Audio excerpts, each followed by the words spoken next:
So at this point, it's definitely easier to pop in the body seal again. So this seal goes between the floor pan and our heater channel. As you can see, this one's pretty old and ropey, so we could do away with that. And we've got a lovely new one. The lovely new one comes in one continuous length, so obviously we need to cut it to length and pop the bolt holes in it. So that's my next little job, we'll get that in there. We're not welding anywhere near this, so we're not going to melt it. So let's get this bit in. So it is quite easy if you've got the old one, obviously. We can make sure the holes line up with our current floor pan, which they do, so then I can just mark through those holes and make the new holes in here. Obviously, if you haven't got this seal, then you can just pop your rubber against the floor pan and mark off the holes that way. So again, with my magic white pencil, I'm going to flip this over. Right, once we've run a drill through our holes, we can then either open them up with a hole punch like this, or you can use a Stanley knife and just cut a bigger hole. It just makes locating with the bolts a little bit easier.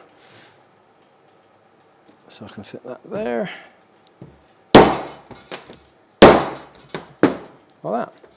And we've got a nice size hole to be able to get our bolt through easier.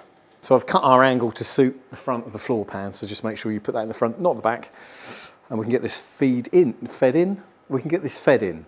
I haven't screwed anything down yet, so we've still got loads of movement, so it shouldn't be too difficult. Let's pop it in. Should just make sure that our holes line up, the first couple of holes. We start popping some bolts in.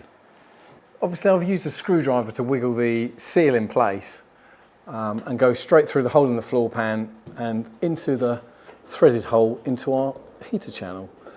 Once you've got one in started, then hopefully it should make the rest a little bit easier, but just wiggle through with the screwdriver and get a bolt in. So let's try and get a bolt in this side. That's the seal, and it's quite easy to fit. You can put a bit of lubricant with it, like just a light maintenance spray if you need to sort of feed it in, and you can stretch it. But at this position, we can actually move the floor pan away from our heater channel and get it tucked in.